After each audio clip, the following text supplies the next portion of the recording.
Au Sénégal, les autorités viennent de faire un choix très important, de l'enseignement dans les langues nationales. Bravo.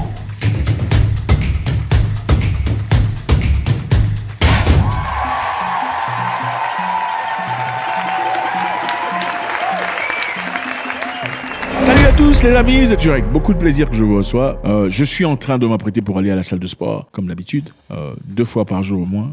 Mais comme je vous aime beaucoup, je me suis arrêté pour vous faire une petite vidéo avant de partir. Ça se passe au Sénégal. Sénégal, pays de la teranga, la belle culture, la belle aventure, super endroit. La nourriture, regardez-moi ça. On parle de jollof nigérian et jollof ghanéen. Mais l'original jollof vient du Sénégal. L'original jollof est sénégalais. La mosaïque culinaire, incroyable.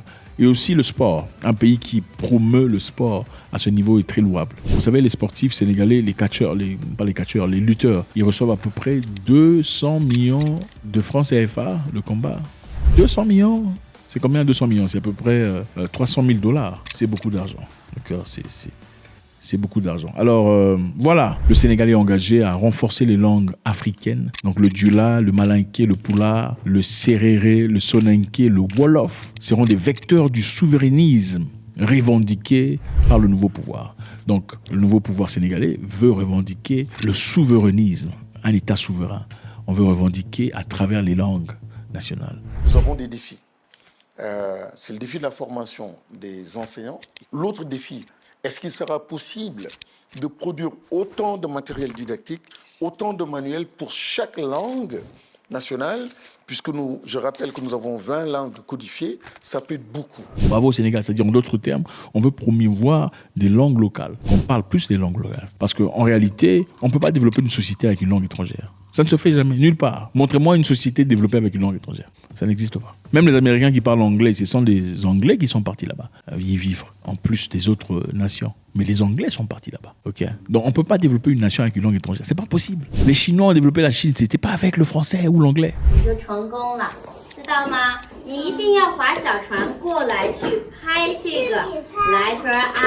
Pour vous dire la vérité, en Afrique généralement française, francophone, quand on parle français à la française, plus on sonne comme un Français, plus on paraît être intelligent et exceptionnel. En premier lieu, au président de la République, avoir un peu songé quand même un peu aux étudiants qui ont tant paupérisé par des conditions malades, des microbes. Maintenant, depuis que nous étions un peu déguerpis. C'est incroyable. Plus on paraît de moins en moins, on sonne de moins en moins comme un Français, plus on paraît pour quelqu'un qui n'est pas très intelligent. Quel est ton film préféré? Quoi? Ton film préféré? Ah, mon film, je n'aime bien les séries. Parce que quand j'étais petit, trop petit, je n'aime seulement les séries parce que je n'aime ça beaucoup.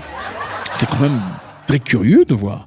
Parce qu'il y a des gens qui réfléchissent très bien en mélinké. Il y a des gens qui sont excellents en Pulaar. Ce sont des gens qui sont très intelligents en Swahili. Ce sont des gens qui sont super intelligents en Wolof. Mais en français, c'est une langue étrangère. Ça devient compliqué. Alors on dit, un enfant par exemple au Sénégalais qui baigne dans une langue depuis son enfance, tout petit, arrive à l'école à 6 ans d'âge, ensuite découvre le français. C'est un facteur de blocage de l'évolution du progrès, de contre-performance, connu de freiner le progrès en matière d'alphabétisation. C'est-à-dire, l'enfant a passé toute sa vie à parler sa langue maternelle. Et à 6 ans, vous l'envoyez à l'école pour apprendre. Et avant d'apprendre, il apprend d'abord à parler français. Parfois, quand même, on sent que vraiment... Et ensuite, vous l'apprenez comment construire une maison, comment faire les maths. Ça devient compliqué. Pourtant, si vous transmettez la matière dans sa langue maternelle, c'est beaucoup plus facile. Regardez, quand vous parlez à quelqu'un dans une langue étrangère, vous parlez à son cerveau. Mais quand vous parlez à quelqu'un dans sa langue maternelle, vous parlez à son cœur. Il m'est arrivé à maintes reprises, dans des pays africains généralement, quand j'y vais, je fournis toujours des efforts d'apprendre la langue locale, la langue des locales. À plusieurs reprises, il m'est arrivé, pendant que je conduisais, j'étais en voiture, être arrêté, stoppé par les policiers. Et quand la police m'arrête et que je m'adresse à eux en anglais, par exemple, vous sentez qu'ils sont durs. Alors, vous venez d'où? Où sont vos papiers, votre licence et tout le bazar? Mais quand vous leur parlez dans la langue locale, même si vous n'êtes pas fluent, le simple fait d'essayer, vous sentez directement que la police est adoucie. Alors, ça fait combien de temps que tu es ici? Toi, tu parles cette langue, tu as une femme d'ici. C'est comme ça qu'ils sont. Bon, partez. Parce que tu as touché son cœur. Quand tu parles dans une langue étrangère, anglais ou français, ou portugais ou ailleurs, ou espagnol, tu parles à l'intelligence, c'est-à-dire au cerveau de la personne, du sujet. Mais quand vous parlez dans leur langue maternelle, même si vous n'êtes pas fluent, vous parlez à leur cœur.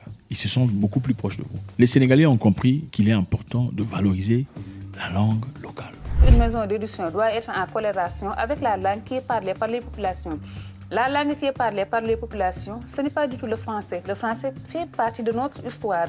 Mais il faut commencer par nous approprier ou bien nous réapproprier ce qui nous appartient. Chez les francophones, comme on le dit généralement, quand tu parles, tu fignoles comme Mélenchon.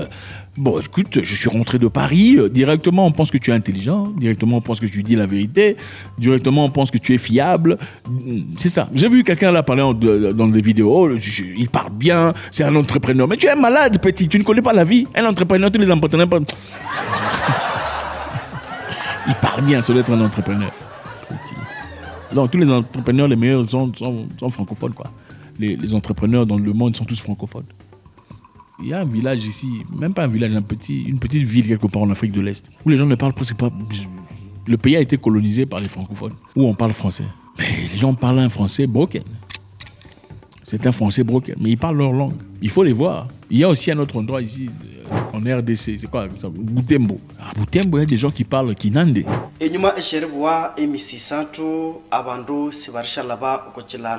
sont les Banande. Les Banande ne parlent pas... Ils ont leurs cousins en Ouganda, enfin ils ont leurs cousins en Ouganda, ils ont été séparés de force par les Blancs. Il faut l'admettre. Les Congolais ne sont pas Congolais, les Ougandais ne sont pas Ougandais, il y a des peuples qui sont partout, tout ça. Enfin bref, il faut voir ces gens sur le plan business. Ils ne parlent pas français.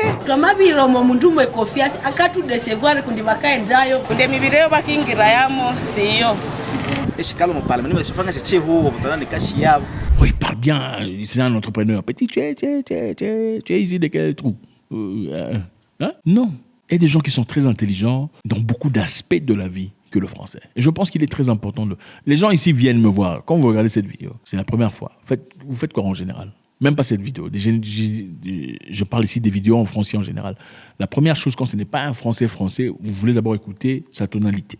Comment est-ce qu'il parle? C'est à partir de là que vous estimez le niveau de respect, de crédibilité que vous voulez lui accorder. Vrai ou faux? Okay.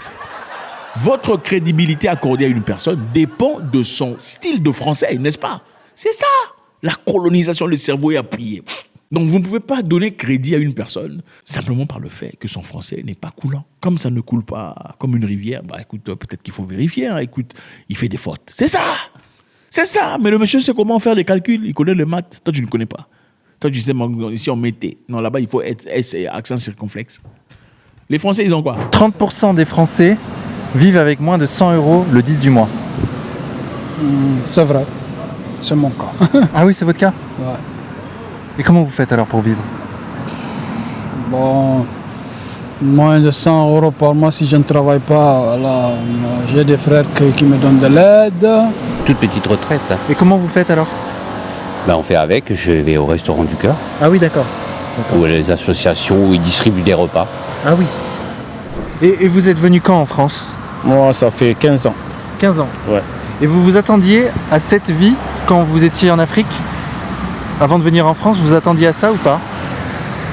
Non. La grande majorité des Français, ils n'ont pas grand-chose. À part ceux qui volent dessus, évidemment. Donc là, maintenant, j'ai un chantier, là, je viens de commencer, mais ça va pas. C'est la galère, quoi. C'est la galère, ouais. Mais en moyenne, il y a des endroits où on ne parle pas des langues étrangères comme ça, mais des gens qui ont gardé la culture. Laissez-moi vous dire une chose. Tu ne peux pas te déclarer un homme si tu n'as jamais été au village de ton père. Tu n'es pas un homme. Tu n'as jamais été au village de ton père, comment ça?